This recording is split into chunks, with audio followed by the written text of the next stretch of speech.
In the Tate LaBianca trial, Ronnie Howard was called to testify for the prosecution. While in court, it was brought up how Susan wrote a letter for Ronnie when they were both at Sybil Brand Institute. Ronnie Howard had actually initially written a note to Susan when the perpetrators of the crime broke the news in November of 1969. Ronnie wanted a response from Susan because Susan had told her about her involvement. Much of this seemed to stem from the fact that Ronnie was just in so much disbelief that Susan was actually involved with the crimes because initially Susan seemed innocent and too young. Supposedly, Susan's letter to Ronnie is included in a book called Five to Die, which Ronnie Howard actually states in court, and you can see this in the court transcripts. But Ronnie also stated that she doesn't know how her letter made it in this book because she initially gave her letter to her lawyer. Unfortunately, though, I could not find a copy of the book Five to Die, so I don't know if this is true, and I don't know where you can find an official copy of Susan's full letter to Ronnie Howard. So the complete letter was not read or given to the jury in the trial, and many parts of it had to be cut. This was done because of the Oranda Bruton motion, which was relevant to the trial. Many of the things that Susan said in the letter could have been interpreted as implicating her co-defendants. I tried to compile the letter as best as I could between what was included in the court transcripts and what was deleted. The transcripts went over it line by line, sort of, but it still does not, I don't know the exact placing for everything. So I apologize, of course, in advance to whether certain parts are out of order if Susan's full letter is ever found. The edited version of the letters that Susan made are included in the court transcripts, but there does not seem to be any single place to read the unedited version. So this is my attempt at piecing together what was deleted and putting it back in. It should also be noted that Susan mentions her lawyer, but the lawyer she's talking about is Richard Caballero. I will likely put some of the quotes of this on screen, and I kept the grammatical errors in Susan's letters because in the official court transcripts, they kept the grammatical errors too. So, according to court transcripts, the letter seems to have said, "Hello. Yes, I wanted the world to know M. There was a so-called motive behind all this. It was to instill fear into pigs and to bring on Judgment Day, which is here now for all. In the first place, there are no strangers to me or him. I can see your side of this clearly, nor am I mad at you. I am hurt in a way only I understand. I blame no one but myself for even saying anything to anybody about it. My attorney is going to go on insanity. In the word kill, the only thing that dies is the ego. All ego must die anyway. It is written. M does not care. I know this to be the truth. Insanity is reality and not caring. When you truly love, you do not care about anyone or anything. You just love.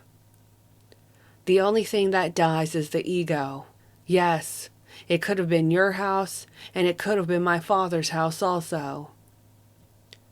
In killing someone physically, you are only releasing the soul. Life has no boundaries, and death is only an illusion.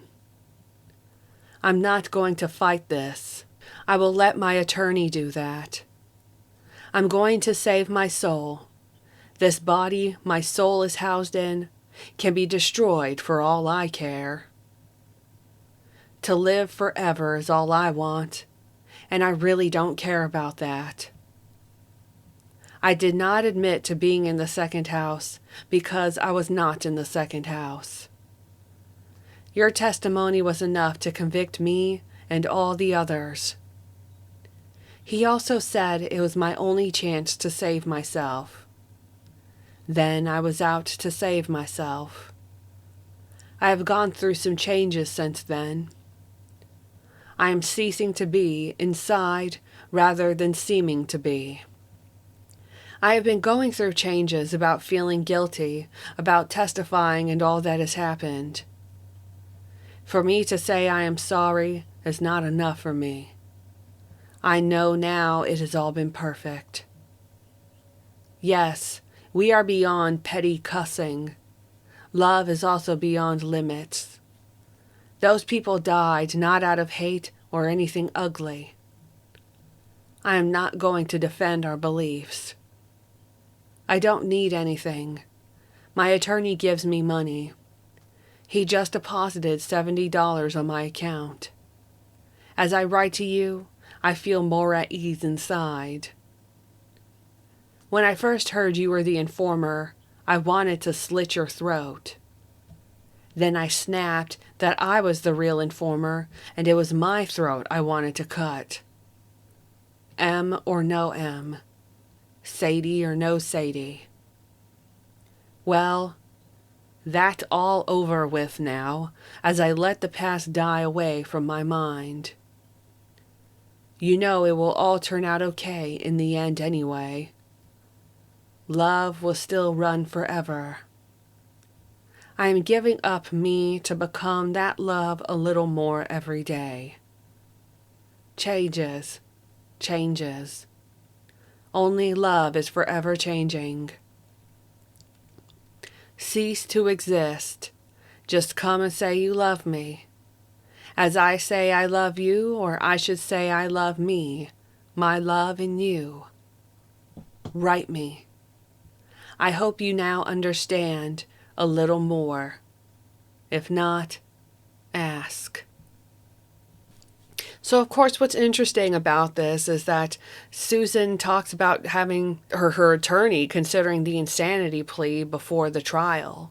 Of course, this was likely before the defendants decided to pretty much group up together. So I guess Richard Caballero hoped or thought that Susan would want to stand trial just on her own, and the idea would be that she would have the insanity plea, which this was actually talked about a little bit in the court transcripts, where the other lawyers were like, so they were going to do insanity, but that would technically admit guilt, because typically the insanity plea is thought of as, yes, I did it, but here's why. I'm criminally insane. But it should also be noted that if somehow life was a lot more different and she kept Richard Caballero and they went with the insanity plea, it is still very unlikely she would not have been convicted or free. The insanity plea is an insanely, pun not intended, hard conviction to get. It's very rare to actually get that. But anyway, I was really surprised on top of that when reading this letter, because it talks about her philosophy and about killing and love and how death is meaningless. To me, this is kind of like the nail in the coffin of, oh, wait, Susan actually really seemed to believe in at least the helter-skelter philosophy, if we put it that way. I'm not talking about the legal theory, but just the philosophy of whatever was going on in this group, right? But what's also very interesting was that before the attorneys discussed the letter in court, Judge Older and the others discussed it in their chambers, and Judge Older stated that he wanted the original letter that Susan wrote to be preserved as a special exhibit, which actually makes sense. And to me, when I was reading through the transcripts, Judge Older didn't seem to initially know about this letter, and he actually seemed very interested in reading it himself. The initial idea, though, was that they would go through these letters that Susan wrote, line by line, delete anything that could incriminate the other defendants, because remember, they were all tried at once, and they were going to make copies of this to give to the jury to look at while it would have been read out loud. But eventually they just edited out the incriminating parts to the other defendants and basically read it out loud for the jury to hear. There were no copies given to the jury. So, of course, there were two other letters that were brought up during this time at the trial, one to a Joe Stevenson and another to a Kit Fletcher. All three were marked as Special Exhibits 8, 9, and 11. There was a Special Exhibit number 10, but this was withdrawn and apparently not used in court. I don't know what would have been on that letter, but in the transcripts, Paul Fitzgerald, which was Patricia Krenwinkel's attorney, he he said to Vincent Bugliosi, "Oh, you already brought up that letter like 2 months ago." So I'm not sure if it's in the transcripts as of right now. It might have, maybe not. These letters were only used against Susan Atkins and her culpability with the crimes, not any of the other defendants.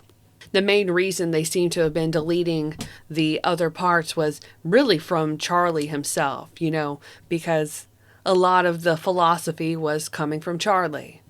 So according to the court transcripts, the second and third letters were taken by the sheriff's office and censored. The legality of this was rightfully brought into question, though it was revealed that law enforcement copied the letters and turned them into the prosecution. It should be noted, though, that many letters from inmates in general, not just from the Manson trial, just anybody that is incarcerated, letters are typically looked at before they are sent out, major court case or not.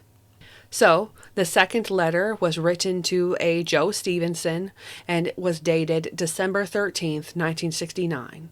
And it reads, "Dear Joe, I just got your letter. You sound so happy and content. I hope you find all the things in life are good. As for what is happening in court, I just got indicted on 8 counts of murder and on 1 count of conspiracy to murder. You remember the Sharon Tate murder and the law..." Susan spelled LaBianca so horribly. LaBianca murder? Anyway, LaBianca murder. Well, because of my big mouth to a cellmate, they just indicted me and 5 other people. It seems to be nationwide news. So I don't want to say anything about it because of the censor. Although all outwardly appears to be over with, I look deeper into this mess and see a ray of light so bright that it blocks out all darkness. No matter what the outcome of this is, the love I have for all the world keeps me in the light of love. My attorney wants to save my life, but he doesn't seem to understand that my life has already been saved. I speak of my soul. Joe, I will never give in to the beast again. I have learned my lesson. Michigan sounds so beautiful that I know your Christmas will be right and good for you. If only you would look at each day of your life as a Christmas and give to everyone you meet, or see a deep, real smile, you would see a new joy in giving of yourself. Joe, you are a beautiful, warm woman. I'm sure your role as you portray your life is right in your eyes. There are not many people I would write, but there is something good inside you that wants to be let out to give itself freely, uninhibitedly, to all you meet. Joe, I am a spiritually minded woman. Cast aside all things. I want to give you all I can in spiritual vibrations. For life has so much to give to a person who live a life of love. I love your letter, Joe. It says so much between the lines and in the lines.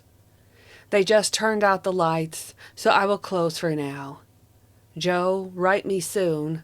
I love to hear from you. In the end, love you take is equal to the love you make, which is a lyric from the Beatles. And it ends, love, love, love. Sadie. And the third letter, which was Special Exhibit number 11, is dated December 17th, 1969. And Susan wrote this to Kit Fletcher, which says, Tiger, Dear Kit, I just got your letter. I also just sent you one. Baby, don't use me as an excuse to be miserable. Get yourself together now. Everything that has happened to me doesn't bother me as much as it does the rest of the world. I know you are hurt by all this, but don't let it linger on your mind. It will all work out okay. Kit, you must live your life for you right now. Sticking by me is okay and it makes me feel good. But having you running around in a drunken stupor isn't going to do you or me any good. Don't send me any money until you have everything you need. Why did I do it? Or why did I open my big mouth to a cellmate? To either one of those questions, I did what I did because I did what I did. It's my karma. A pretty heavy karma at that. Stop crying. I don't enough. I think it's supposed to say I don't have enough of that for both of us. And it doesn't help. Put a smile on that pretty face of yours and live each day for that day. Know that no matter what happens, I will walk with you everywhere. When you see the sunshine, know that my love is forever. When you see the ocean waves meeting the shore, that I am there as patient and serene as can be. I want you to have a happy and joyful Christmas and New Year. In spite of all that has happened, I'm still me. Come see me in disguise. Dress up so they won't know you. I know you can do it if you want to. It would do us both good. Love you as I always do. Always love, loves, love. Kitten Cat, Sadie. So what was really interesting about this letter is that during the court transcripts, Vincent Bugliosi had actually asked Daishin, who was Susan's lawyer at the trial, if he actually wanted this to be presented in court. Bugliosi asked this because he felt like the letter showed bisexual tendencies in Susan Atkins, and he just wasn't sure if that was something her lawyer wanted to make public. But in the end, Daishin allowed it, and these were read in court. Bugliosi talks just a little bit about these letters in his book Helter Skelter, but of course not too much in detail, and you don't actually see the edited version in his book. I just thought this was really interesting, and I stumbled across this by accident while looking up something else. So if you've ever heard of these letters Susan wrote to these people, and if you might even have the full versions of it, let me know because I'm very curious about it. Thanks for watching.